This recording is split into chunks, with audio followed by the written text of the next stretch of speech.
We got the thumbs up. Is it 6 yet? Okay, we'll make sure. It is Yep, right on it the is. button. We're good. Right there. Okay, welcome to the February 22nd, 2021 regular business meeting of Board of School Trustees with a start time of 6 o'clock. Let's begin by, if everyone may rise, we'll ask Mr. Angel to lead us in the Pledge of Allegiance. I pledge allegiance to the flag of the United States of America and to the republic for which it stands, one nation, under God, indivisible, with liberty and justice for all. Thank you, Mr. Angel. I'll be seated. Item 2 this evening are patron comments. Ms. Green, do we have anybody this evening? Thank you. And then we could go to the consent agenda. Dr. Terrell. So our consent agenda this evening for your consideration is the minutes for our special session with the Board of Finance meeting, and then also our regular business meeting for last month.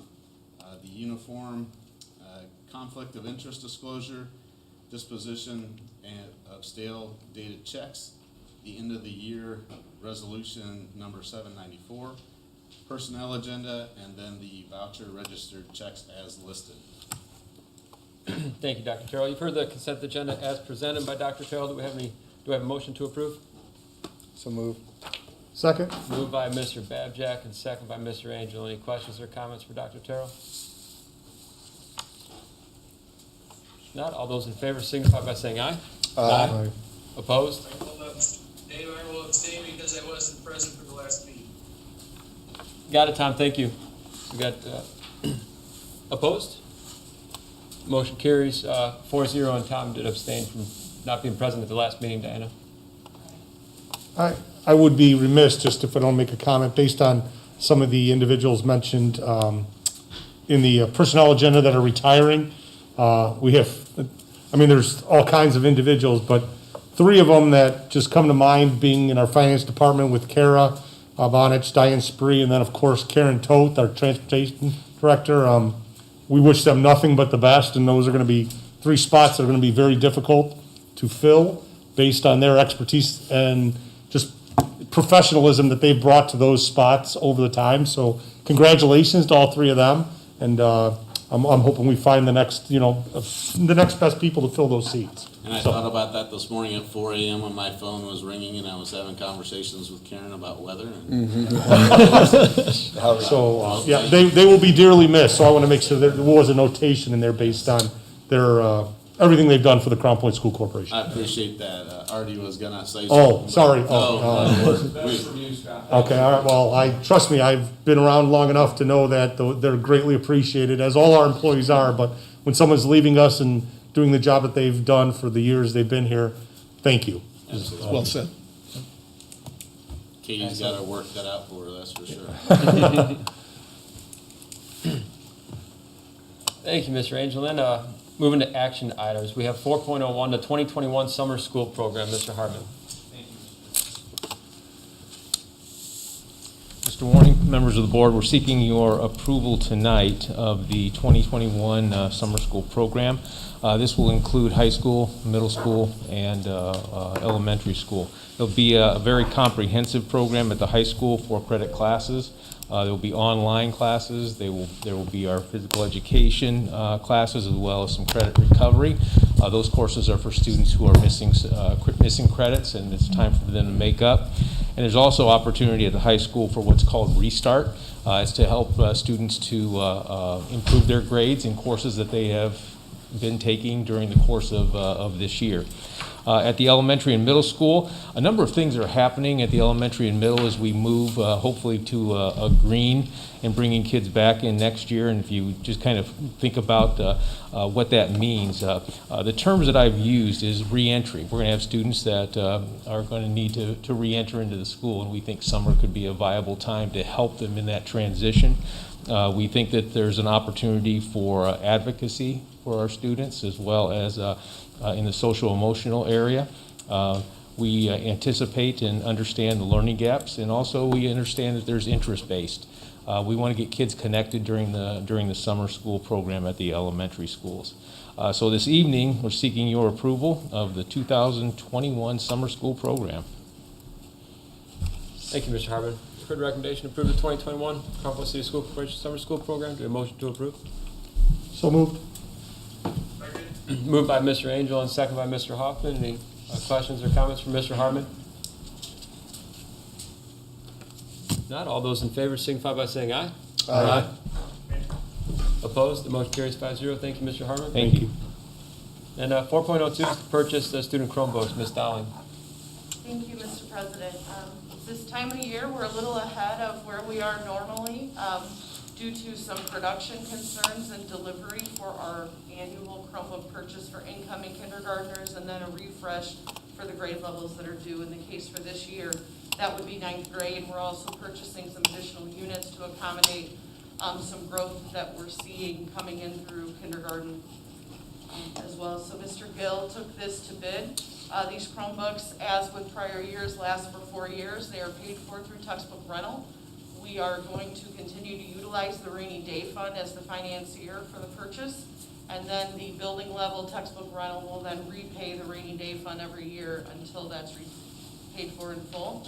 Any additional units that are not assigned to a student get paid for essentially by the curriculum department, and so the rainy day fund is still made whole.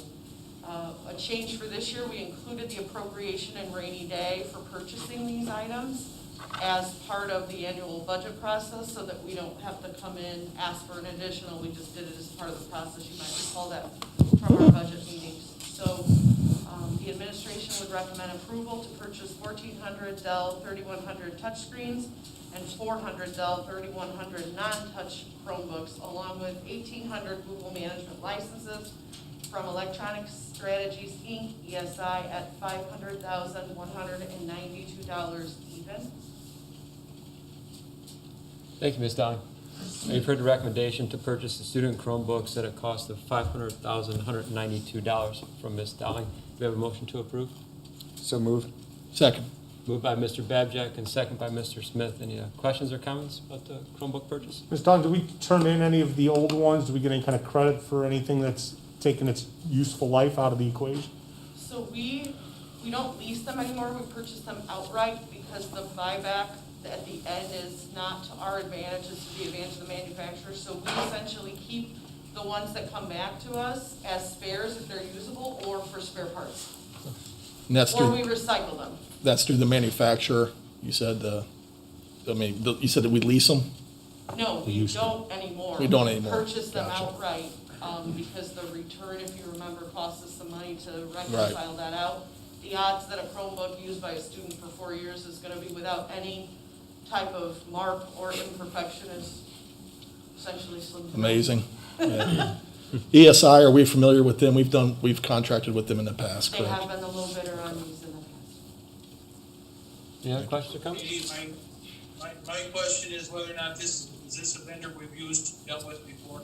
Yes, sir. That was Brian's question also, Tom. You guys were thinking the same there. Okay. Any other questions or comments from Ms. Dowling? All those in favor signify by saying aye. Aye. Opposed? Motion carries 5-0. Thank you, Ms. Dowling, and Mr. Gill also for taking care of that work there. 4.03, Purchase Winfield Elementary School Category 2 E-rate network cabling project. Ms. Dowling. Thank you, Mr. Warney. At Winfield Elementary School, the new additions have all new network, and I believe it's CAD 6A, I think, or CAD. There you go, CAD. It says the smart technology genius, not me. It's all going in as CAD 6A. The rest of the building, the existing building, this is essentially to replace that existing structure cabling so that we can elevate the technology within that building. So this will resolve some challenges we've identified with the generator being able to connect to all of the Wi-Fi and the things within the building. It's because of that old cabling and how it's connected. So this is essentially dealing with replacement of the existing outdated cabling within the building. This is eligible for E-rate funding, which essentially means we're going to pay 50% of the cost. The federal government will pay the other 50. It's not a reimbursement; they pay it, and then we pay our half. And so That's definitely a benefit. It's something Mr. Gill leverages quite regularly, and we work with AdTech on to extend those dollars to our advantage. So Brian, Mr. Gill did do a bid. On there you can see they evaluated it based on factors. This is pretty common for him when we do cabling. This is a project you will see commonly as we move forward with renovations as well, because we have other buildings this is necessary. So the 2020 GO bond is the funding source. So we did contemplate this as part of the overall project. The administration will recommend approval to purchase the cabling systems from Tri-Electronics, who was the low bidder, at a total cost of $85,300. The district's responsibility is 50% of this total. The rest is funded through the federal E-rate grant program.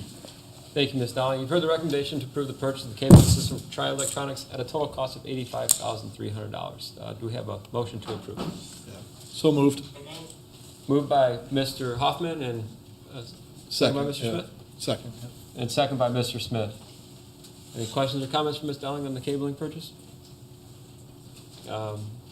If not, all those in favor signify by saying aye. Aye. Opposed? Motion carries 5-0. Thank you, Ms. Dowling. It looks like you have another one coming up at 4.04, the approval of preschool fees and charges. Thank you, Mr. As you all know and are excited, I'm sure, even though, oh wait, Mr. Warney should be the most excited, right? The last one, they'll have preschoolers coming through. The preschool program is going to roll out officially in the fall. Before that happens, there's obviously fees and charges associated with that program.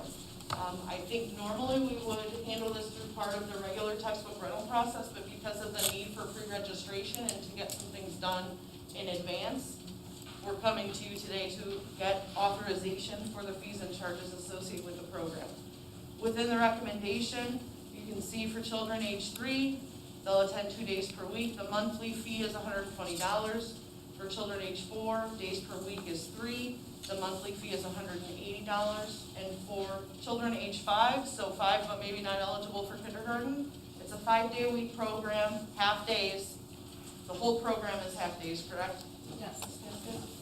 And the monthly fee is $300. We're also asking for authorization for a $65 non-refundable supply fee that we're going to use as a placeholder to hold their seat within the program itself, because we want to make sure we fill all the seats that are available. Lastly, obviously to participate in the program, they have to live within, the parents have to live within the school corporation boundary, but also we're going to discount or I think no charge, Dr. Carroll, if I recall, for students who qualify for free and reduced lunch. And we are going to track that to see what that real impact is, because we really don't know yet. And we need some data under our belts with the program operation.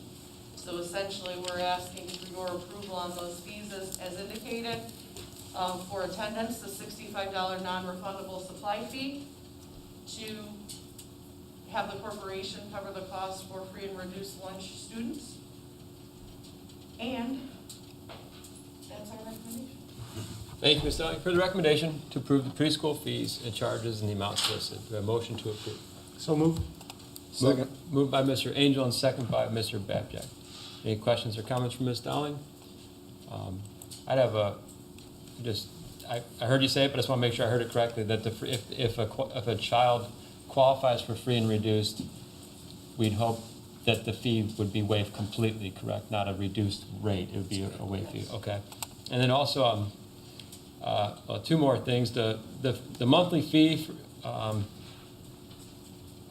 curious if there was research done locally, but then also if we looked statewide, since this is kind of a new program for us. So ask Heather, she can talk to that. I know they've been working on that. We've been keeping a big spreadsheet on league schools and then also local. League schools were taken into consideration, So, yeah, got it. we kept all of that into consideration. Wanted to be competitive for this first year especially. Mm-hmm. And then my other part to that was, I'm assuming you've had a large interest since. Yes, we're at, I think it's 110 of the, they'd be considered the gen ed Mm-hmm. students. So we would be over 160 students at this point. Great. Just depends, 2 day, 3 day, 5 day. Got it. Mm-hmm. Any other questions for Ms. Paskus or Ms. Dowling, I guess? All those in favor, signify by saying aye. Aye. Opposed? Opposed? Motion carries 5-0. What do we have next? We're going to discussion report items. We have 5.1, policy revisions and additions. The first reading, Mr. Akiwa. Good evening, Mr. President and board members. As you know, we partner with Neola for our recommendations for board policy updates, corrections, and revisions. This would be our update from late November and December. You can see the policies highlighted there that we will be recommending down the road here to revise or update, mostly due to making them congruent or in adherence with Indiana code updates and state law. There's some technical corrections in there as well. So I present to you this evening this round of first reading, the policy updates for what is presented by Neola as volume 33, number 1. And then I think the intent would be for us to have a second reading, and I'll clean it up and accept all the changes because this reads really rough in this first draft, as you can see in the markup version, and then we'll have it cleaned up so it'll be viewable for second reading next month, as it will appear. So we just like to present this for you this evening for first reading. Thank you, Mr. Akiwa. And we have the information here for us to touch up on our own. We'll get back to you next month, and as you said, thank you. Thank you. Now 5.02, Taft Middle School update. Dr. Toro. Yeah, so we're excited to come to you this evening and just give you an update of where we are with Taft. Things are moving along rather quickly as they need to be. We have developed a committee for the design of the new middle school, and Mr. Gianfermi is chairing that committee. Mark, you want to just give a brief description of who all is a part of that committee?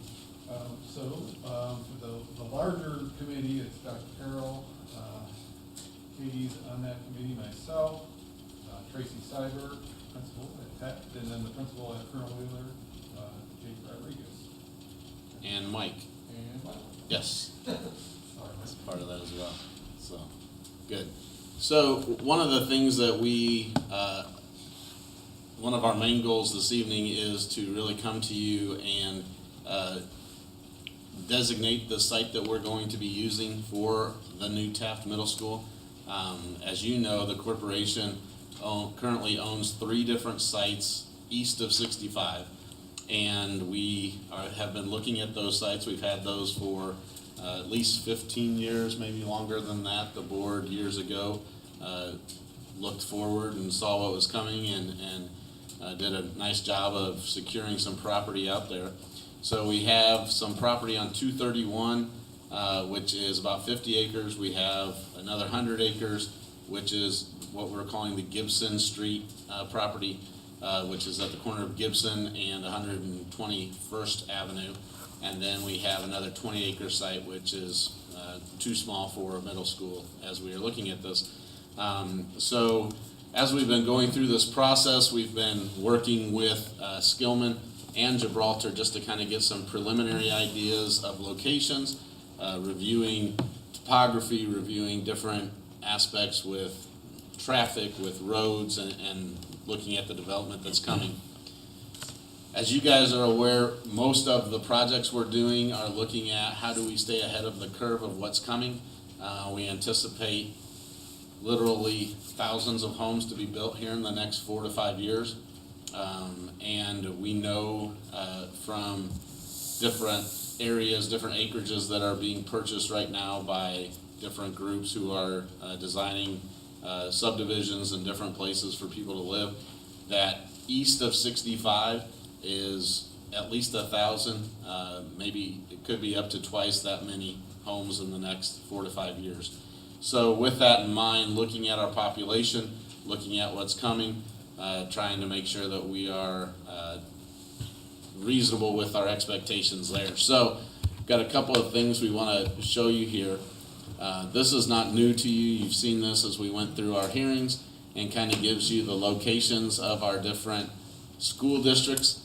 I know that this is kind of small up on the big screens, but if you follow the mouse right here, this is 65 coming down through. And you can see that the majority of our schools, all with the exception of Jerry Ross and Winfield Elementary, are on the west side of 65. So with the anticipated growth that we have here, we think it is prudent to look at property on the east side of 65. So here is the current 100 acres that we own. Just as a couple of points of reference for you, this is 117th Avenue right here. Right up here it curves and then becomes 113th and comes back in to Crown Point proper. To give you a little bit more of a zoomed in look, the arrows here indicate this is Jerry Ross Elementary School. This is Winfield Elementary School. So you can see here where the location is between the two of them is just straight west and almost splits the difference between them. And you can see over here 65 running north and south. So here is an aerial view of what that property looks like. There's currently a silo out there that is, Tom, I just thought about, Jim, I'm going to try and put it so you can see the screen up there. I'm not sure it'll work, but that'll have to come down. But then over here we've got about 10 acres of woods that has a pond, nice sized pond in it. We're really excited about some of the possibilities that are there. This is Gibson Street that comes down. This is 121st Avenue, and then this is Decatur Street. So again, just kind of giving you an aerial view of it. This really kind of brings it to life and shows you the possibilities of what we're really looking at. Gibraltar, obviously, their main thing is schools and designing schools, and we're letting them be the experts in what that looks like. We've given them the parameters that, for instance, we wanted to be able to accommodate up to 1,400 students, and talk through some different things there. And then through April and the early part of May, we'll be working with the teachers and administrators at Taft to come up with some of the things within the building. For instance, what's currently working really well within your school that you want to make sure is a part of the new school? What are some challenges that you're facing, and how can we make those better? And then looking at current trends and even into the future of things that we need to make sure that we incorporate in this property. So you can see here, to give you an idea, this spot right over here, so this is on the east side of the property and is 18 acres and is about 5 or 6 acres less than what Taft currently sits on. So it kind of gives you an idea of the size of the property that we've got out there. And this could be a lot of different uses, but you see here, this will be the school building, will be designed right here to be all one level, with the football stadium and track over on the west side with practice fields here. A lot of green space back here. Right now we are looking at these fields being more what we would call physical education grade than event grade, with the option though that they could eventually be bumped up to that. Tennis courts here. This side of the building would be auditorium, gyms, and this side would be more of the educational classroom setting, if you will, on this side. Looking at ample parking around the building. Really excited about the different points of entry here, having 2 on 121st Avenue and then another one off to the side here. Really looking at some good options for traffic patterns, for parents dropping off, and then also for buses as they pick up. And then looking at future opportunities here for outdoor classrooms, for adventure learning, challenge learning, I should say, and just some different opportunities there to really utilize the pond, not just for Taft, but also for our entire corporation, preschool all the way through 12th grade, and some really neat opportunities that could be a part of that as well. So that is the site diagram as we have right now. We have weekly meetings. Every other week we meet with the larger committee, and then on the off weeks we meet with the site development committee that's really looking at the specifics here. For instance, what are the possibility for the number of bus routes and how many buses would be pulling in there, looking at traffic patterns, looking at if we move one of the practice fields into a certain location from another one, those kind of ideas, and just making sure that we have the adequate parking that we need around the building. So, really excited about where we are. I think we're moving forward in a good spot. I think that this will really meet the needs, and interestingly enough, a lot of the land right around this site has been purchased, and subdivisions are already planned, and they're getting ready to start moving dirt for infrastructure in those subdivisions right now. So we weren't aware of that when we first started this process, but pleased to know that that development's going to be right in that area where we expected. Any questions we might have, be able to answer for you guys? Cabinet members, Mark, anything that I've missed, that Katie, that you want to point out? A question, and I'm not overly familiar with this area. It looks like a great location, very accessible, which is exciting. Very efficient for traffic flow, growth, all those things that we would look towards. I love the fact we're closer east of I-65. You know, people from Winfield, families from Winfield have sacrificed for a long time driving to middle school events and school and riding long bus rides, and of course this will help. But my question is, and what I don't know is, do they service city? Does the city service sewer and water in that location, or is that something that we're discussing with the city or will need to be discussed? Yeah, so that's a great question. This is actually incorporated into the town of Winfield. So it'll be Winfield. We will be tying into city water, sewer, but with that, we will have to do some pretty good improvements that are going out in that area to be able to tie in with it. Last week had a meeting with Skillman and the developer of one of the main subdivisions just north of this land, and talking about that very thing to see if there are some ways that maybe we can partner and help with cost. So I think that there's going to be some really good options with that. There are definitely costs involved with that, but we were able to build those in on the proposals that we brought to you with Right. the projections. So we feel like we're in a really good spot with being able to make the improvements out in that area, but that will also then help all of the other development that's coming out Sure. in that area as well. It's coming there anyway. Yep. And the other question would be the same with the roadways, and that would be Winfield as well if we were looking at developing roadways. Yes, and so actually, the 121st Avenue on the north side there, the north boundary, is one of the few gravel roads that exist in Lake County. And actually, if you go out there right now, it's probably drifted shut still. They don't plow it right now, so we're definitely going to have to do some work out there. But at the same time, we'll be able to make it exactly what we need, and in partnership with the city or the town of Winfield to be able to, and we're working right now on setting up a meeting with them to work through this and see what the project has, talk with them about their future plans, and see if there aren't some ways that we can use some of our green space even for them for different athletic,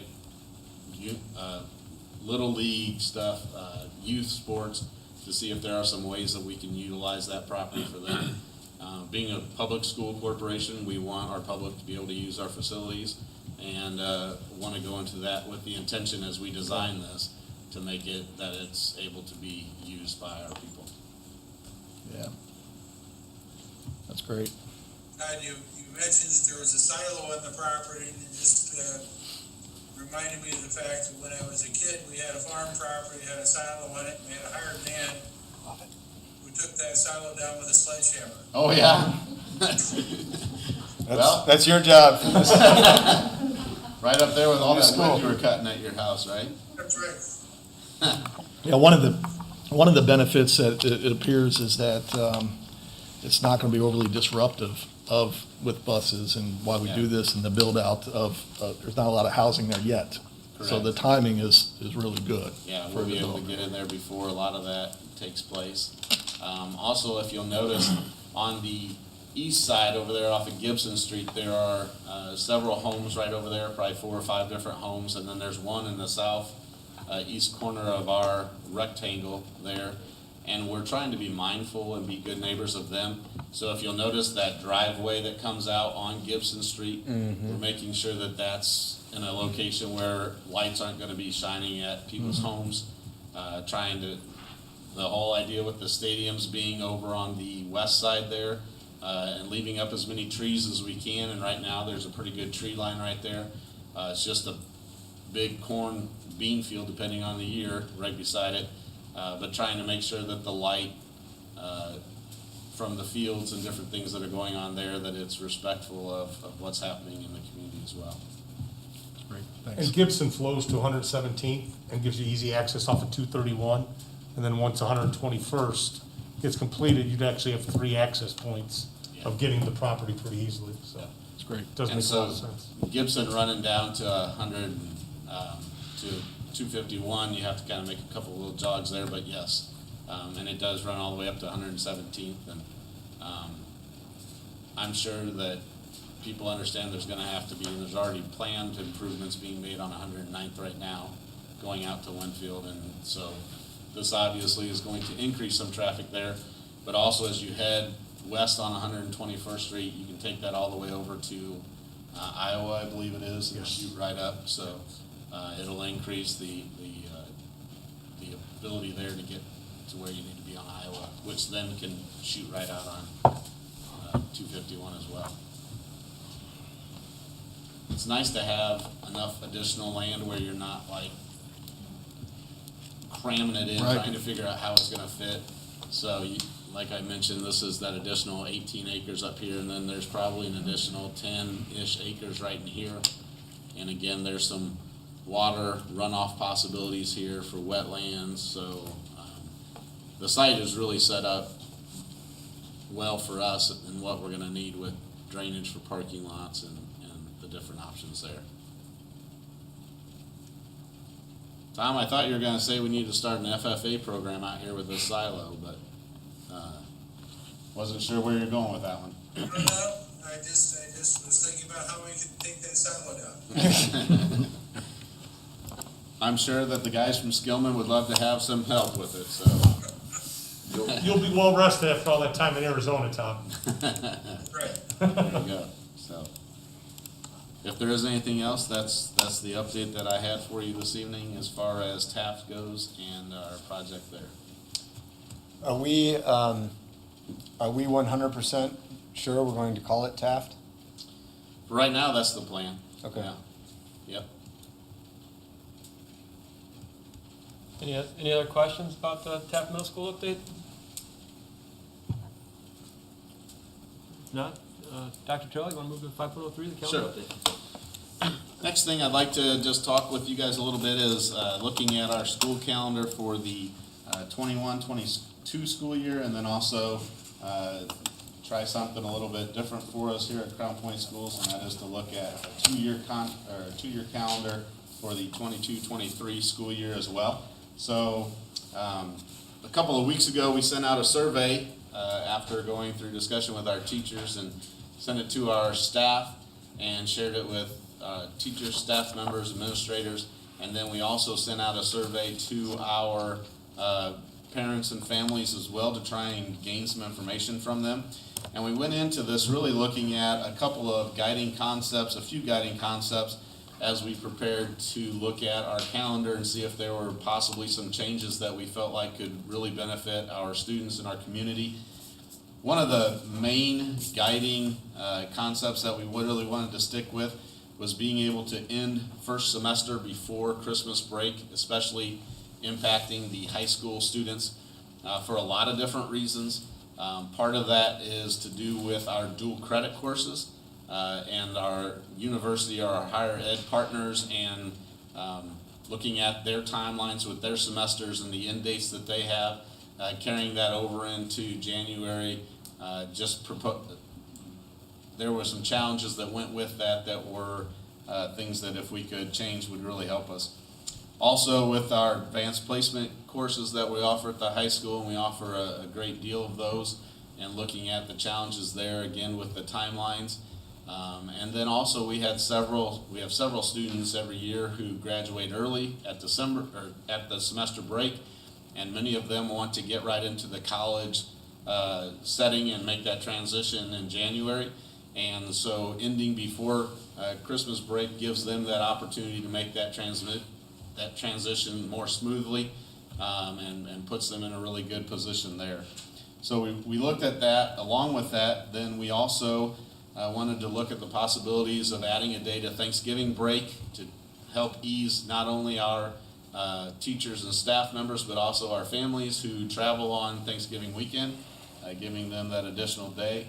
And then also wanted to look at the possibility for fall break of having a week of fall break rather than just the 2 days on a Friday and a Monday. Again, with the intention of helping everybody coming up right at the end of the first 9, 10 weeks of school, 11 weeks of school, really giving people a break to get a chance to get away and come back recharged, ready to enter the second 9-week period. So with that in mind, Brooke Allen, our Director of Communications, developed a couple of different surveys, one for our staff members and then one for our parents, and created these questions by asking different schools around the state of Indiana for samples of questions that they used as they looked at modifying their calendars. And so with those questions, the first question was, would you be in favor of starting the school year earlier in order to be able to end the first semester before winter break and before Memorial Day? And again, we had very high numbers on those, both from our staff members and also from our parents. So for our staff members, we had, that came in at 66%. For our parents, that came in at 63%. The second one was, would you be interested in a 3-day weekend or a 3-day break for Thanksgiving? And not surprising, this one came in with the highest numbers. For our staff members, it came in at 90%. And for our parents that responded, it came in right at 80%. And then the final question was, would you be in favor of a fall break that lasts for 1 week, Monday through Friday? And for our staff members, we had 67% were in favor of that. For our parents, we came in at 64%. So it's really interesting to see how closely aligned the two different groups were in those questions. Also felt really good about the number of responses we had, both from staff and our parents. As far as surveys go, the participation numbers were very high with that. So after we gathered all that information, then we went back and talked with our administrative team, cabinet, building administrators, had conversations with the teachers, and really tried to look at what are some possibilities here, the things that we can do based off of the guiding concepts. So tonight, you guys have in front of you a copy of calendars for the 21-22 school year, and then also the 22-23 school year. And with this, one of the things that we were looking at is we had asked about to our families and to our staff members about starting earlier. And so in looking at adding a full week and adding an additional day for Thanksgiving break, we really also were challenged with how do we balance the number of days in semester 1 compared to semester 2, so that it's not really out of sync with how many days you get in the 2 semesters. That's always a challenge that school districts face. The other part of this is, and we've had some people who have said, well, I don't understand why we just don't go Labor Day to Memorial Day like the good old days. And part of our challenge with that is because of the amount of testing that we have to do at the end of the school year, and when those windows take place that are set by the state, that are set by other groups that we have no control over, we really need to try and get as many of our days in before those testing dates take place. So a lot of this is driven by making sure that we have the number of days in for our students. So in looking at this, one of the challenges was we would need to move, to accomplish all of those things, we would need to move the start of our school year up a week. So instead of it being the 3rd week of August, it would be the 2nd week of August. Well, realizing, of course, that and having conversations with several of you, conversations that really helped as we talked through this, and looking at at this point in time, with it being February 22nd, people having calendars set, having vacations set, we didn't want to impact what was happening as far as the school year goes, but we still wanted to see if we could try and get as much of this accomplished as we could for the school year. So our calendar that I'm bringing to you tonight for discussion would have us starting at a corresponding week to what we would have done if this had been a normal year, and this is obviously not a normal year, so going back and looking at other years before. And that would be with having us start school the third week of August. Also be cognizant of the Lake County Fair going on right now and some of the issues with the timeline of how quickly or how close we are to that. If we were to go ahead and stick with starting teacher's first day back being on Monday the 16th and students coming on the 18th, and then looking at our fall break, instead of it being a Friday and a Monday, making it a Wednesday, Thursday, Friday, so just 3 days rather than the whole week for this year, and then adding a day at Thanksgiving break. That would allow us to still end the first semester at the end of December before we went into Christmas break session, and would give us 81 days for first semester. So the imbalance there is then second semester would have 99 days. Now, when you look at that initially, you think, wow, that's a pretty big difference between the number of days between first semester and second semester. But one of the things that we have to point out is for our second semester is when we have to do the majority of our testing that's required from the federal regulations and then also from our state regulations. And so by the time that you figure out the number of days that our students spend testing, it really gets us a lot closer to being similar to that first semester dates.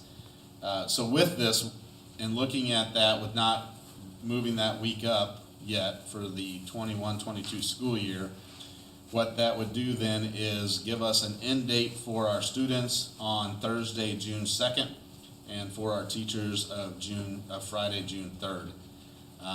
We just feel really strongly that it's a good kind of compromise that still gets us a lot of what we were looking at and allows us to end that first semester at that time. Then with the intention of, for that 22-23 school year, bumping up the start of school to the second week of August. Teachers would come back on Monday, August 8th, and students would come on Wednesday, August 10th, giving them plenty of time. We'd like to get both of these calendars out now so people can begin to prepare any plan for vacations and different things a year out. And our intention then will be to continually have 2 years of calendars out there at the same time. So in the future coming forward, as we move forward with this, at this time, maybe a little bit earlier in the year, is rolling out what's that next school year, so we're always another year out ahead of it. And at that point in time then, in the 22-23 school year, we would look at doing that full week of fall break in October, still having the 3 days of Thanksgiving break. That would then allow us to balance out our calendar, or our semesters better, at 86 days in the first semester, and then 94 days in the second semester. One of the interesting things about the 22-23 school year is how New Year's lands on the calendar. So the first is on a Sunday, which makes Monday the 2nd a national holiday. So we actually had to adjust when our Christmas break is there. As you can see, beginning break on a Wednesday the 21st and going through Tuesday the 3rd, with teachers coming back on the 4th on Wednesday, and then students coming back on the 5th on a Thursday. And again, that's just one of those things that happens every few years as it rotates through the calendar, where we've got to make that adjustment, still keeping in mind all of the other things. Then gives us an end day. The last student day is on Friday, May 26th, and the teacher's last day then is on the 29th. Actually, it'd be on the 30th, I'm sorry, right after Memorial Day, 29th. Any thoughts, questions? We've looked at these so often or so much that it all starts to kind of blur together. Diana and I were talking about that this afternoon as we were trying to count through things. And it seems like you see it so much, and then somebody else will look at it in the first glance and be like, well, you left off the 8th of May. The Monday is just blank. Where's the number 8? Well, my goodness, I don't know. We just get used to reading what you expect to be there. So, thoughts, concerns, though, that you guys have? We took into consideration just some of the comments that we've heard from our community, from teachers, from administrators, conversations I've had with some of you individually as well, just to try and come up with what we feel is a pretty good compromise and still puts us really in a good direction to help our students and help our teachers as well. Todd, am I up? Yep, sure. My question is, what experience you've had with this in the past and how it was received? Yeah, so I know one of the things that we talked about is with Thursday or with Thanksgiving and looking at adding that Wednesday.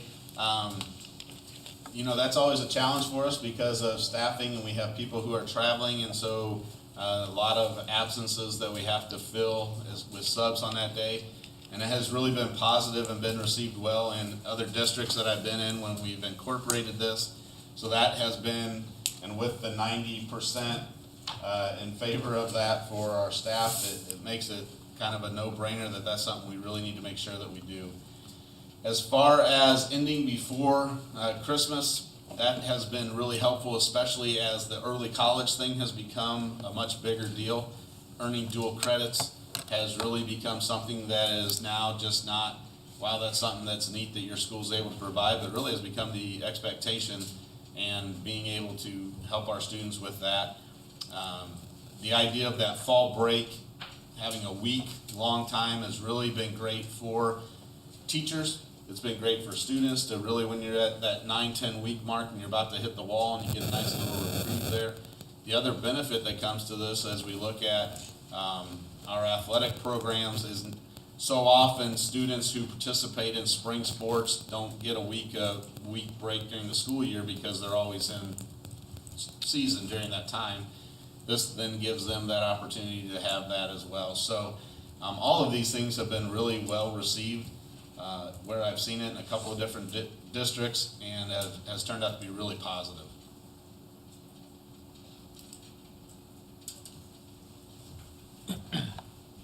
A good time. I'd share a couple thoughts for myself. I want to thank Brooke for putting the survey together. Brooke, is something that we appreciate, and not just this survey, but as a board and a corporation, we've kind of asked to try to get more involvement from our parents and teachers. And honestly, not the particular, I was a big fan of this survey. I thought it was a very yes heavy. I mean, just, speaking personally, I thought it was very, you look at it and obviously, yes, I want that, without really maybe understanding some of the repercussions that could come with those answers of yes. But the importance is we took the effort to do a survey and get and work down this path of communication. The fair, I'm really happy to see that we were able this year at least to get beyond the county fair. I don't think it is a deal breaker to have school for a couple of days during the fair, but I think it's very nice to avoid it. So I'm happy with that. I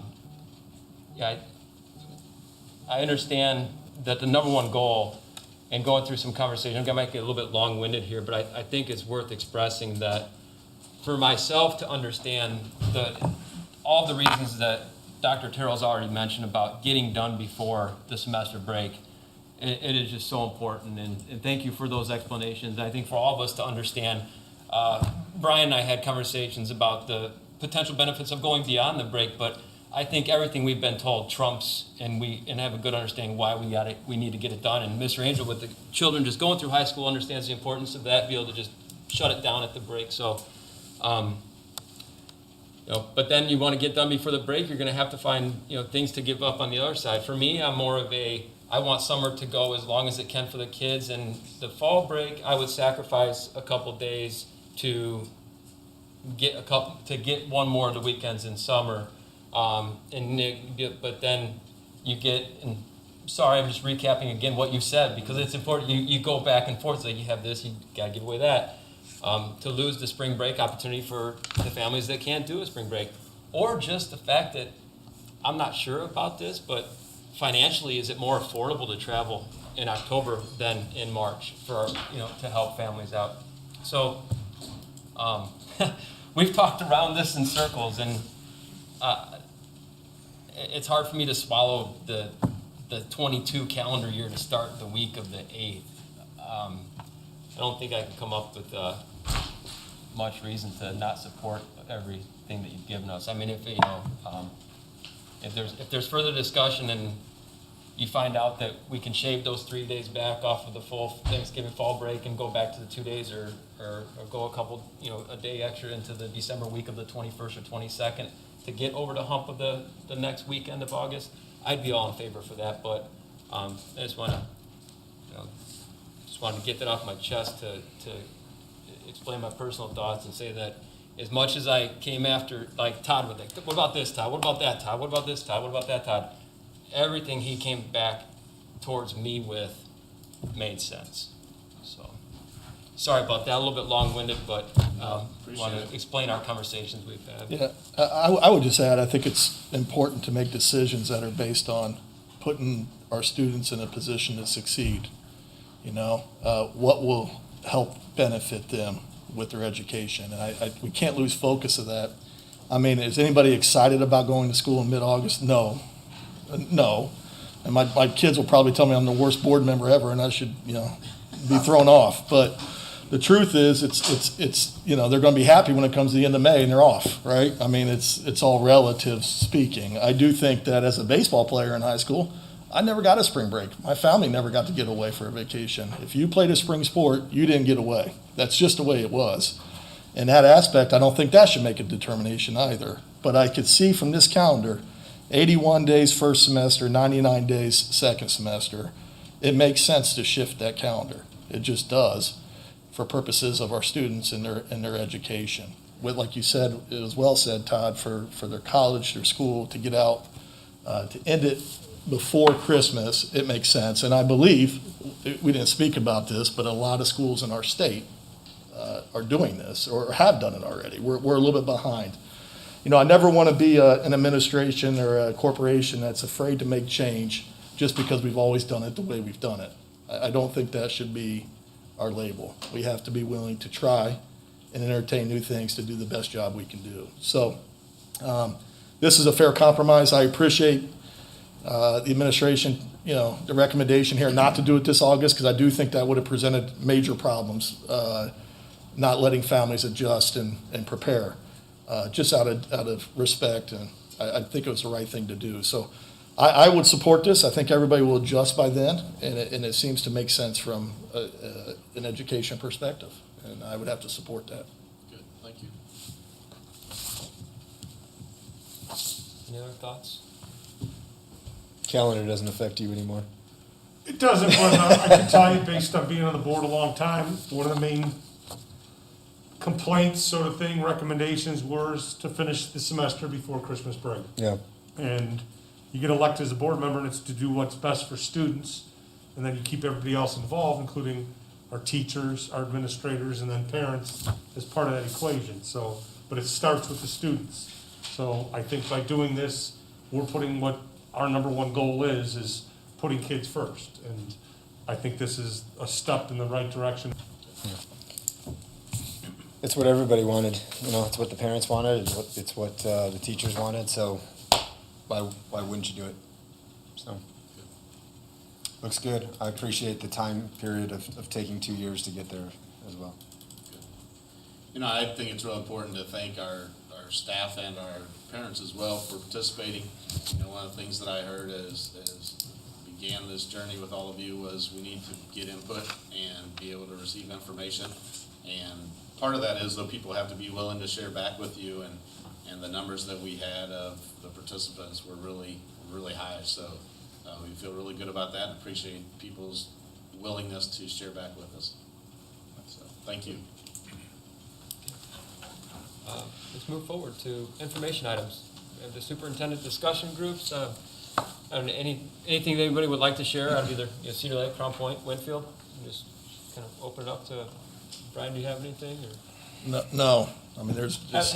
Brian, have they been do you know if they're back in a routine of meeting, or are they still? They're meeting monthly. They do a lot of Zoom, Uh-huh. not a lot of in-person meetings, and it's a lot of facade grant type actions. There's just not a lot of activity going on right now. So most of the discussions are things that are not relevant to what we're doing at this point. So, or wouldn't impact our school system in those discussions. Thank you. How about Mr. Angel or Hoffman, any action out in the Winfield or Crown Point area to relay? Mr. Hoffman, Received any notices of any activity at the Winfield RDC, Crown Point RDC? I missed the last meeting, so I don't have an update there, and I apologize. The town of Winfield's willing to meet with us, and I know Dr. Terrell and those from our area are making sure that we get in contact with them now that a project location has been determined in the town of Winfield. And if I might, just as an update for you guys, so Katie and I met with Mary Duran here in Crown Point a couple of weeks ago just to talk with him about our upcoming projects and just to begin to build that relationship and see if there are some things that we can help them do and help us as we go through this. Again, keeping in mind that it's for our community and trying to align what some of their goals are and vision that they have with what we're getting ready to do as well. Last week, Katie and I and Dave Colson, our director of security, who used to be in Cedar Lake, he helped facilitate a meeting with their town council, so we were able to meet with them for right at an hour, and again, just kind of talk through, this is what we're getting ready to do at MacArthur, what are things that you guys have coming up, and look at some of the development options coming out there with them. And then we're actually working, even this afternoon, we were trying to iron out some times with Winfield to get with the leaders of the town there and to have some conversations as well, just to make sure that, one, we're sharing with them what our projects are, what that's gonna look like, but then two, to see if there are some win-win things that we can do for our communities that we represent here in Crown Point Schools, and as we move forward, really meet the needs of our community and our people. So it's been good so far, and I'm sure we'll have another good one with Winfield here in the next week here. Yeah, I was given a little message of appreciation for the couple of meetings that you set up just out in the community. Someone approached me to say they were appreciative of the invitation to know what's going on. Good. So, we move forward to Chief Academic Officer. Mr. Hartman, you're going to go first this evening. Yeah, I'll share first this evening. Mix it up. I've got three things I'd like to share. First of all is a commendation. Childcare has been a pretty stressful time this year with changes from green to red, and I just want to recognize the staff, and I'll give names to Diana for this, but they're like parents of kids that are coming in for the distance learning. I mean, they are with the children, trying to keep them on task. They're doing all the things that probably are happening in some of your homes to try to keep the kids on task with their lessons, and just their flexibility, being able to do that. And we have three site leaders: Kathy Kish, Carolyn Lawson, and Kathy Morrow, and they basically lead the 7 sites that we have. And then Kendra Days out of our office is really the go-to person that they have. So I just would like to commend them for the work that they have done this year. It's been a different kind of a child care year for sure with that. Second thing, kind of with the project that's going on, we're meeting with Gibraltar regarding the technologies we look ahead. Last week or 2 weeks ago, we had a meeting with principals and Gibraltar's representatives, and questions were posed of the principals as far as technology needs, and principals had talked to teachers before that, and they got some really good input. Tomorrow we're meeting via Zoom with the principals, and we actually have a presentation from Gibraltar based on the needs that have been shared. So we're moving forward in that to be able to identify the technologies for our classrooms, and we'll be phasing that in throughout the next few years as far as raising the level of the technologies that we have within our schools and the corporation. The last thing I wanted to share was we did our first universal screening for dyslexia for kindergarten through second grade. I'll give you the overall. This is based on 1,674 tests, screening tests that we did, and 8.7% of those students are at risk of dyslexia. And I think that's a key term. I did not say they have dyslexia or they're dyslexic. I said they are at risk. Those, in this case, 145 students, their parents are receiving a letter which is asking for consent to do a level 1 screener. So you have a universal screener, and then you identify students that are at risk, and then there's another level of a screening to really get more deep into this. And really, you're trying to target and find out, who really, in a sense, is dyslexic, but at the same time, you've got a number of students that have needs already, and we want to make sure that we address those. I think one of the good comments that we heard from principals, the 145 students that are at risk, they're already receiving interventions. I think it was pretty much almost probably 100% of these students are already in. We've identified it. It's just now that we have the screener to maybe help us to better identify and move towards a level 1, level 2 screeners and really get the students the support and help that they need. So thank you very much. You have any questions for me? No, thank you, Mr. Harvey. Well, Director of Elementary Education, Mr. Mears. Thank you, Mr. President and board members. We are excited at the elementary level to be launching for the first time kindergarten pre-registration online. That opens tomorrow morning. And so instead of the traditional format, which has had all of our families coming into our buildings on a specific date, and there are lots of kind of congested areas due to COVID, and I think just due to the efficiency of being able to use our RDS platform to conduct online pre-registration, we will be able to offer that to our families, and that will go live tomorrow. A huge thanks to Chantel Pierce, our data specialist, who has been working with RDS throughout this whole process to get us up and running. Also to Brooke Allen, who has been integral in our messaging through social media, through the mailer, which hopefully you received at your homes, and then through our updated website that our families will be able to use. We want to make sure that we are drawing attention to the website so that we have kind of a one-stop shop for our families to make it easier for them when they need assistance. So we are very excited and are crossing fingers that all will go well when the link goes live tomorrow morning. So any questions about kindergarten pre-registration? Went for registration the previous 2 years, and the second time, we know this should be online. It's just so. I'm not kidding. We joked around with the workers at the at Timothy Ball when we were there, so that's nice. All it takes is a global pandemic, and there you go. Yeah. So, I mean, something good. Yes. Something good. Thank you. Thank you for the update. Thanks. About Director of Secondary Education, Mr. Gene Fermi. Thank you, Mr. President, board members. I'm going to spend my time talking about Crown Point High School, and I know a lot of you would think that I'd talk about this past weekend with all the great success we keep having with winter sports, but no, I want to talk about something about academics that I think is just an amazing thing that has kind of transpired and we found out about late last week. So, every year we have students that qualify for National Merit Scholarship program. And usually it's 1 or 2 students. So just to qualify this, our students will compete with about 1.6 million juniors across the country and take the PSAT their junior year. So they have to have a qualifying score, and if their qualifying score is good enough, they will get into that top 3%, which is about 50,000 students. Then they will come back there in the fall, their senior year, and automatically 2/3 of those students will receive letters of commendation, and they're out of the process. The remaining 1/3 will move forward as National Merit Scholarship semifinalists. Those semifinalists will complete an application, take a legitimate SAT in October, November, December, and then roughly 16,000 of those students who qualify as semifinalists, 15,000 of them will move on as finalists.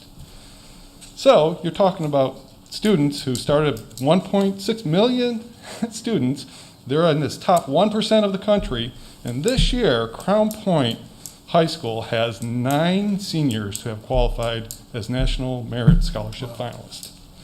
So, I'm going to read their names real quick. You might recognize some of them. Matthew Bates, Joseph Bell, Bailey Brombaum, Elizabeth Leitzel, Abby Namagata, Henry Philbin, Anthony Sonato, Jason Tung, and Katrina Valentine, who I'm sure we'll get up here and talk to. But next month, let's keep our fingers crossed, because out of those 15,000 that are in the finalists, about half of them will receive scholarships. So let's hope we have a few of them that have it. But that's just an amazing feat. Yeah. Mr. Marsnick thinks it's an all-time record, but we can't confirm that.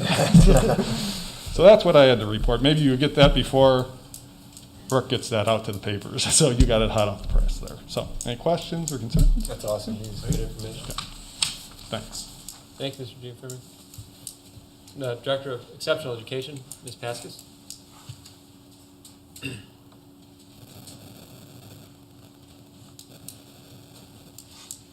Good evening, Mr. President and School Board of Trustees. I have a story I would like to share with you. I've come up to the podium each month and shared updates on inclusion, and I want to share with you an experience I had last week in a conference. I have already spoken to the parents and stated I would share this, and they gave me permission to share this information. So it was for a 5th grade student that is in our applied skills classroom at Eisenhower. That program wasn't previously there. We moved a couple of those classrooms into town this past year. The general education teacher was in the meeting, and the special education teacher and the principal, and the general education teacher started the meeting by saying, Olivia is just what we needed here.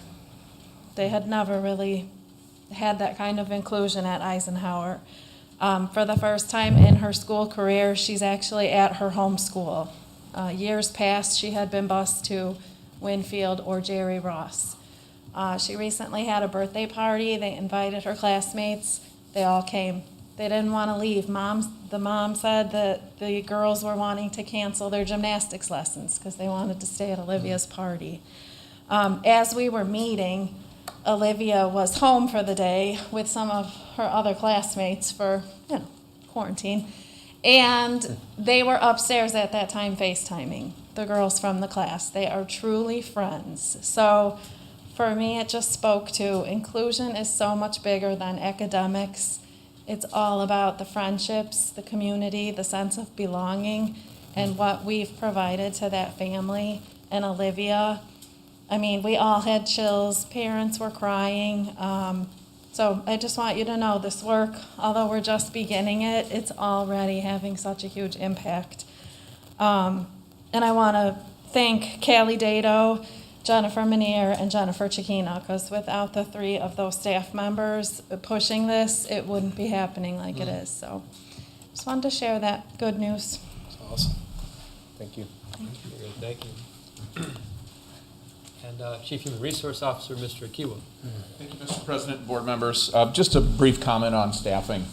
We're at a very critical window right now as we start to analyze our enrollment data and a few other unique pieces of data that happen at this time every year. I sent an email out to all of our staff members asking individuals if they are interested in potentially voluntarily transferring to other buildings. We're getting retirement letters in, so there's a lot in play right now. And I must say that beyond the natural rollover of a school year that we plan for, there's so much more happening right now. The vision of the school corporation in the wake of the audit, and Dr. Terrell's leadership, everybody here this evening, Heather, Mark, Sabrina, Jim, all the principals, putting their minds together to not only re-rack our educational staff, but package things hopefully in a little better way that'll keep moving us forward on a trajectory we've really not seen before. And Heather's really hitting the nail on the head right there, improving all of our instructional environments and our culture here. So exciting times. I will bring to light one particular area, and that's kindergarten. And thank you, Sabrina, and all the folks that she mentioned in that effort. It's no easy task to say, boy, hey, I know you're working on this new online thing, but we'd like it about a month earlier than normal. And they rose to the occasion and have it teed up and ready for tomorrow. And this is very important for us because I don't know if you remember this fact. There's a potential statistical phenomenon out there we're waiting to see if it shows here, and that is individuals may have held their students out last year due to COVID and waited an additional year before they started their children in kindergarten. So we are waiting to see if, in fact, we might have a larger than normal kindergarten year. And this will be obviously very important for us. So the next few weeks are going to be very telling, and things will start to really crystallize. So I just want to thank everyone's effort to get us to this point where we're really starting to see the crystal ball a little clearer. So, questions? Thank you for staying ahead of the curve. Okay, thanks.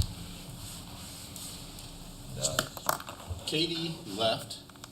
She was going to a city meeting that was taking place this evening to hopefully give some input on some rezoning requests that were before the city, and just with our thoughts and concerns with that as well. So. And just a little added on that, anytime zoning issues are coming up and they're in a TIF district, for those that don't know, that's watching online, that is very important to school financing and how that works with TIF dollars and allowing possible students to be in those TIF areas. So thanks for Ms. Dowling for attending and looking out for the best interest of the school corporation when it comes to decisions that are based in TIF districts. So we appreciate, she said, is it all right if, one, do you want me to go and say something? And two, is it okay if I skip out of the end of the board meeting? And I thought it would behoove us for her to be there and represent all of our interests as well. So I appreciate, Scott, your text this morning with that information again, just making sure and reiterating that fact, and yeah, keeping that on the front side for all of us. So good. So I have a few things. Did Mary leave? Mary? Okay. So she what? She's on the way to that. Oh, okay, to the same meeting. I was going to introduce you to our new representative from the Times who will be covering our stories. Mary Frieda is her name. She's a Crown Point grad alum, so we'll take that opportunity at another time. Winfield Elementary update. So I forwarded that to you. You should have that in your email to look at, and we will be posting that online as well. Building is really coming along. Pretty exciting to see all the things that are going up out there and how that's coming to a finish. One of the things that is really happening right now is, as you paid attention to your Indiana School Board Association, is all of the bills that are in front of the legislative, both the House and the Senate. And there's a lot of different things that are coming out right now as far as funding for education and what they're looking at. And at the end of this week is when all the bills have to have been crossed over from the Senate to the House and from the House to the Senate. And then they take next week as a break, and then they come back, and that's when they really narrow it down. They said before going into this session, there was literally thousands of bills that they were looking at. This will narrow it down into the low hundreds for sure, and then we'll start to see a lot of movement with that. There have been school boards who have done resolutions and put out letters about different bills and what their thoughts are with that. My experience and my thought with doing that is it's better to wait and see where it's shaping up right now. So we've got a couple of different groups that we work with here to get input and updates. One is the School Board Association, one is the Superintendent's Association, but then also with the growing suburban schools, we have bi-weekly calls with our lobbyist who really keeps us up to date and kind of tips us off as to, hey, this is where we need to apply pressure at this time. And so I think it would be better for us if we waited and really used our influence at a better time than doing it right before halftime, if you will. with that being said, though, if there are things that you guys would like us to do right now, again, let me know, and we'll be more than happy to work through that with you. I just think as far as an official, as a board, as Crown Point Schools, putting out an opinion right now or writing letters or having a resolution, I think might be a little premature. There's a lot of others who are doing that, and I'm grateful that they are. This will help us then come around with that second win. But thoughts on that? Do you guys have any concerns or any thoughts of? Just regarding that House Bill 1001 that used to be Senate Bill, or the House Bill 1337 or something, and that was one that was looking to defund some of the school curriculum in high schools currently, radio media. I just find it's important that as much as we're waiting to see on when we need to so-called step in the accelerator, a lot of board members are involved in doing some scenes behind to find out who are some of the main contacts that we can reach out to. So I know that was being done last week by myself. When anything about defunding programs that are helping our students occurs, sitting idle isn't the way to go, and at least getting some additional information. And through my past employment, I have some connections down in the state of Indiana, or down near Indianapolis, that I've reached out to via email and phone calls, just to make sure that when we know it's pretty much official that this could go through, that we're in a position to act accordingly as board members and representatives of the community that might be able to just do some things that would at least fight for what we want to keep. Yeah. So. And that's really big with the Department of Workforce Development, and they're trying to say, well, these are high-wage jobs. Well, for instance, one of them is cosmetology. Well, there's a lot of people who make a pretty good living, doing that, and to defund that doesn't make a lot of sense. So I think it really needs to be, rather than a statewide thing, more of a regional thing. You look at our radio TV course classes that we have here and the amazing things that come out of that. To say that that's not something that people can go on, and it just doesn't make a lot of sense. In culinary, it looks like we all like to eat. And, Yeah. So we don't want anything to cause that to. We know you like it. Obviously there's a shortage of teachers. Yeah. Why is that? And then now we're going to talk about reducing that because corporations like ourselves and others have that offering to give some other students a career path that they might not necessarily take. Yeah. And that doesn't make sense. So. Especially at a time when we're talking about career paths and trying to provide different opportunities for kids, and then we're going to defund some of those career paths. So Correct. Doesn't make a lot of sense, but that's not totally untypical either. So, okay. The last thing that I had was just a reminder for board members, cabinet members, of our executive session on Thursday, beginning at 5 at the Learning Center. Look forward to a good evening there as we begin to have training on strategic planning and what's in store for us as we move forward with that. And if you guys don't bring it up, I will bring up the great successes we've had over the last couple of weekends with the high school in particular, but not just the high school, but I figure that's probably going to be covered, so I'll give that to you. It may. There's a chance. All right, thank you, Dr. Carroll. Just before, Mr. Mulaski, do you have anything this evening? No, sir. Okay, well, we appreciate your support here and what you've been doing, especially with snow removal and all that, and making sure that Winfield, I've passed that twice a week, and with all the construction going on, and be able to make sure people can get in and out, it has to be a chore in itself. So to you and your staff, thank you for making sure that can be done, because it can't be easy. It's got to be a nightmare. I would just like to thank my staff, the guys and gals that, and Dr. Terrell's graciously providing an appreciation breakfast on Wednesday for 26 of my folks that they're tired right now. I can tell you, I bought them lunch today, bought them Joe Sosimo's, and they're tired. It's been a rough winter. In fact, just heard today it's been the worst winter temperature-wise and snow-wise in 12 years. So I appreciate you recognizing them because they work really tirelessly to do everything they can to make it safe for our kids. It hasn't been perfect, but it's been pretty good. When I drive by and I see somebody working on a sidewalk and you can't really see them because of the snow hills, I don't know where they're going with it. So to me, that deserves some recognition. It's a good year to move to Northwest Indiana, too. Welcome. Move forward. Item 7, other business of the Board of School Trustees. We have 7.1, approval of the commendation award presented to the Chromebook High School Latin Club at the January 25th, 2021 school board meeting. So I'm assuming by reading that we forgot to approve and take vote there, so. Yes. So just a little clerical cleanup. Thank you, Diana. Yes. Nice catch, wow. Yeah. So the recommendation is to approve the commendation award presented to the Crown Point High School Latin Club at the January 25th, 2021 school board meeting. Do we have a motion to approve? So moved. Second. Moved by Mr. Angel, second by Mr. Babjack. I'm assuming there are no questions. All those in favor signify by saying aye. Aye. Opposed? Tom's still with us, right? Yes. Okay. Motion carries 5-0. And, let's keep this on. That was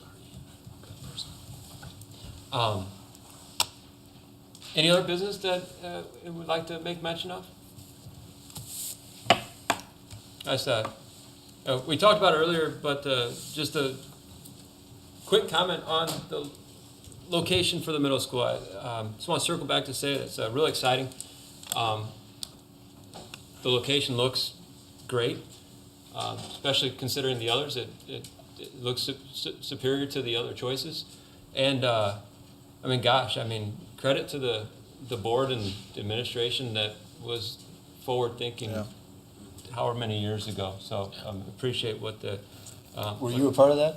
I was part of acquiring that land. Tom was on as well, I believe, at that point in time, and that goes boards to before us and superintendent to make sure we were in a position to acquire that, knowing the growth was coming. Remember, people didn't think the growth was coming to Crown Point, as Tom could probably more relate to, at the rate it came here, and the high school is filled. We've now adding another addition, and To fight for that high school. so hindsight does, and making sure that was done. And once again, few school corporations locally got handcuffed because those boards previously didn't act, and the current boards take so-called the heat and the rap for it. So in this case, Crown Point was put in a good position by prior boards and leadership to make sure we were in a position to acquire land for situations like this. I don't know if Tom has anything to say. Any other business that anybody would like to mention? I can't think of anything myself. So. Let's move to board statements of appreciation and recognition. I'll start with Mr. Smith. Thank you, Dave. I just heard what Mr. Akiwa said a little while ago, and it just keeps ringing. It's so exciting when you're talking about you describe the process that we're, across the board.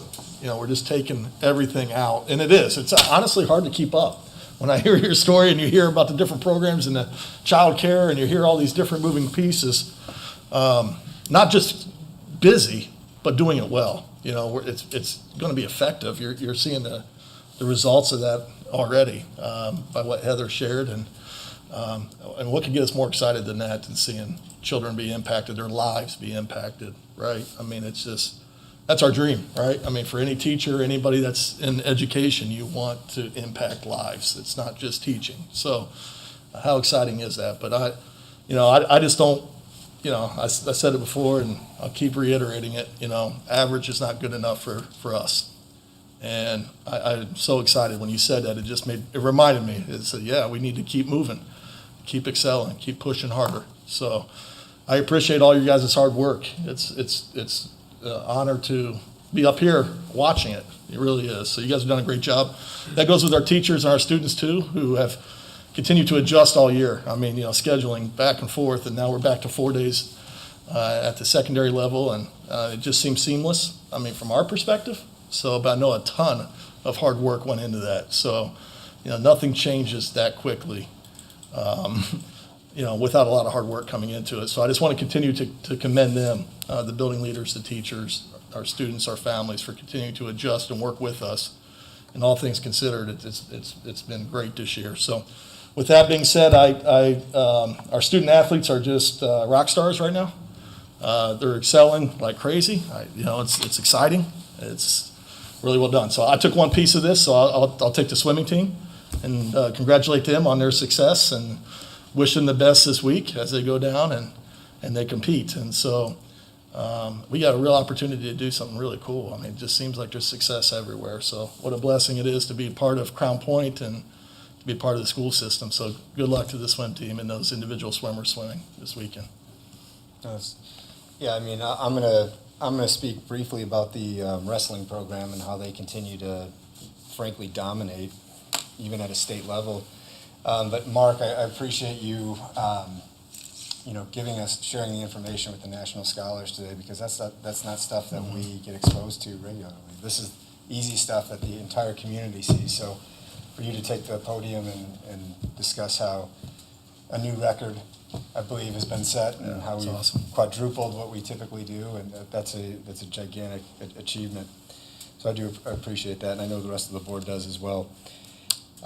Regarding the Crown Point Wrestling Program, the last month has been nothing but exceptional and amazing. They've taken home a sectional championship, a regional championship, then they sent, after semi-state, they end up sending, I believe, 8 was the total.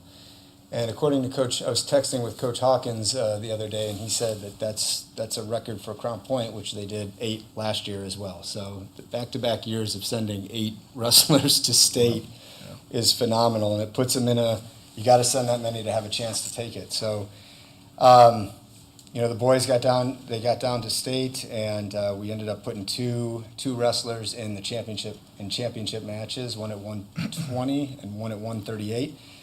Logan Frazier ended up with a second place finish, which is phenomenal. And then, of course, we know Jesse Mendez won his 3rd state championship in his junior year. So one more season left for that young man, who's going to probably get his pick of where he wants to go for college. So, but then before that, we had, I think it was about a month. It was like right around the time of our last board meeting. The girls wrestling state championship took place, and Alexi Westfall won in her senior year, won another state championship. So I believe she won as a sophomore.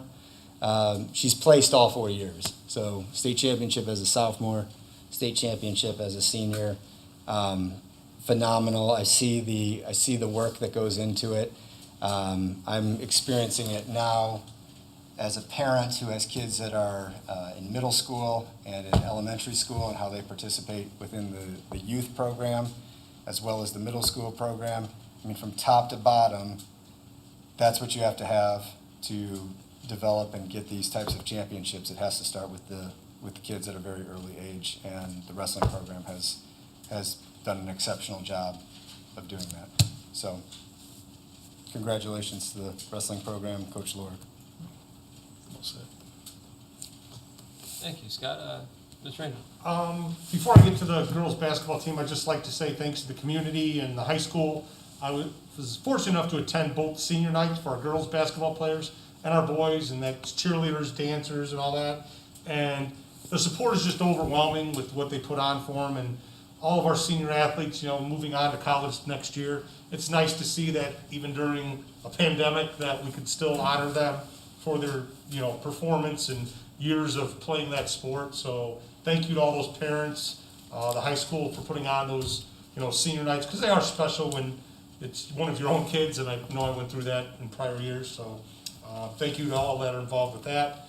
And then congratulations to Coach Seibert and the Lady Bulldogs. I mean, I have a good friend's daughter that plays with the team, so I've pretty much followed them all year, been doing just a handful of games, but all the playoff ones that are important. And for those of you that weren't this week's semi-state game, even though we were up 6 at halftime, pretty much dominating the second half, but that prior week in the regional final when you were down 13-0 to start, and for those of you who don't know, Penn probably has 2 Division I girls, based on my experience of watching basketball play.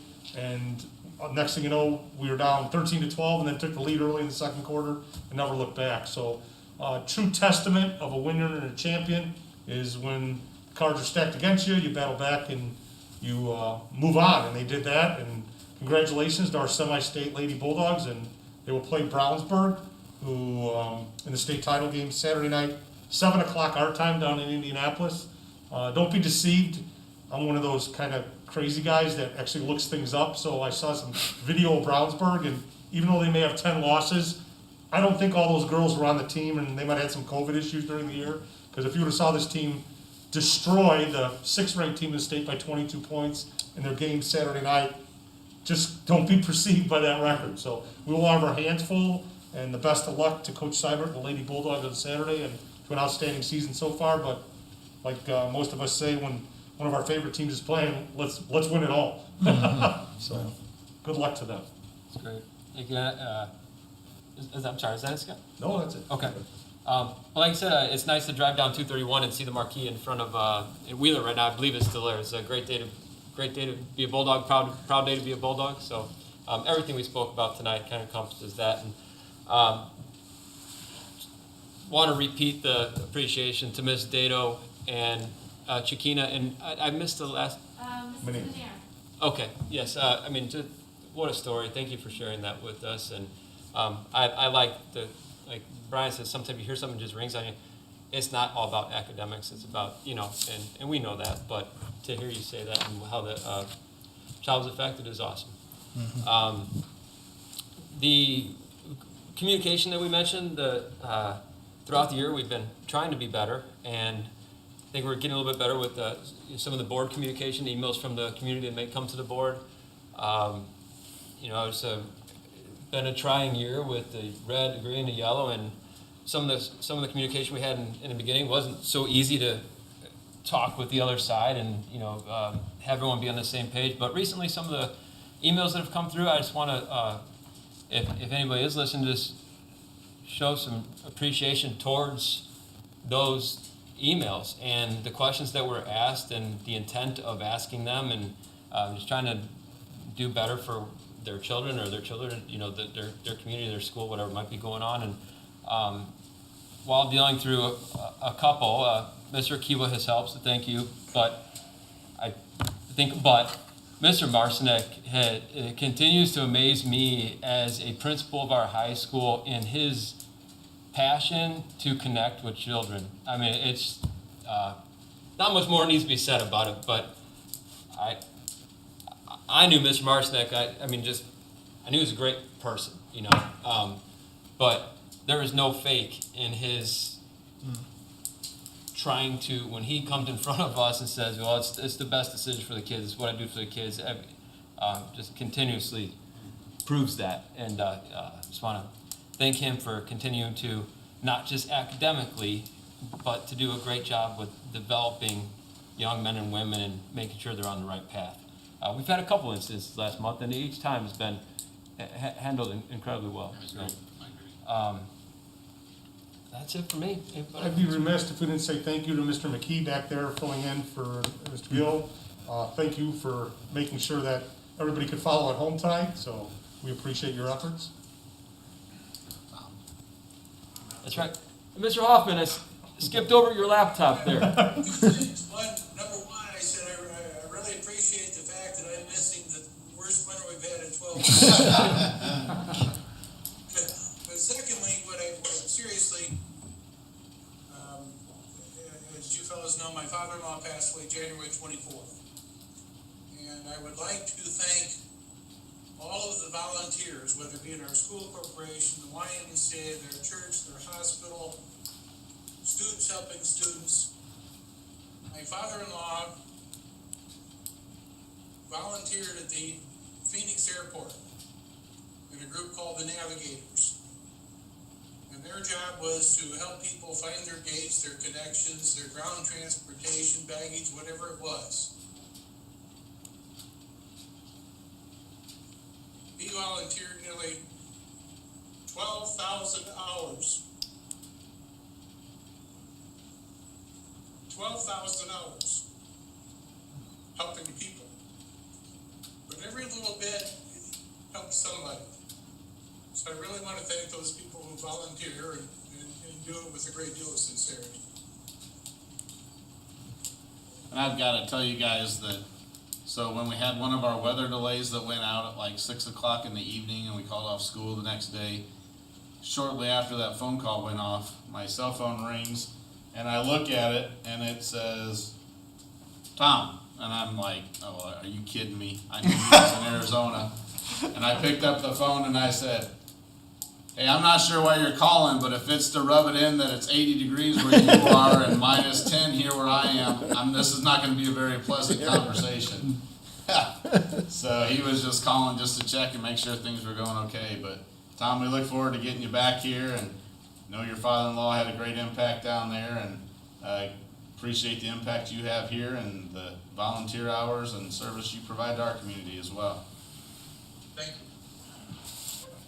The only other thing I would add to all this celebration for our community is the continued support of, for our instance, our cheerleaders. They're 3-0 now in sectionals, regionals, and semi-state.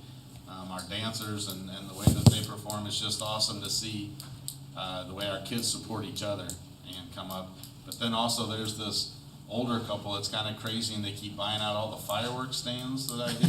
Oh, man. Shooting off fireworks when teams come back into town. Yep. It's just really, really neat to see, and we appreciate them, and it's the Scott's parents. Yeah, and- Bill and Betty have a good time. Yeah. Bab Jackson fireworks, it's a good kind. I'm just glad he's an ex-police official and doesn't break any laws or anything. Well, it was funny, the first night we did it, my mom was all concerned because they came through at like 11:30 at night. Yeah. And she's worried about the noise and the neighbors. And then the fire trucks and cop cars all have their sirens on the whole way down Main Street. Usually they kill it at the square, but the whole way down, I was like, well, don't have to worry about noise. That's right. So, it's a good time. And that's Very Mayor cool. Dave, you ran.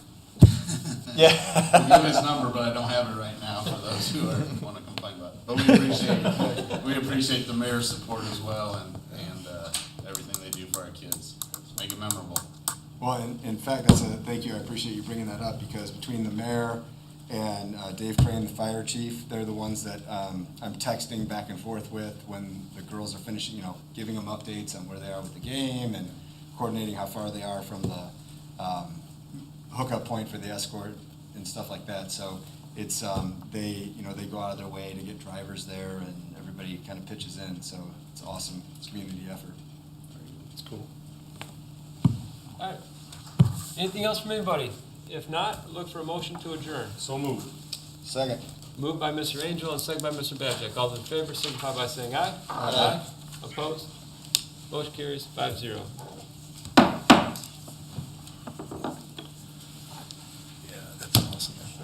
God, it's something. Actually, Christian and I were watching your parents put the fireworks on. We were like, man, what a community. How cool. It's just so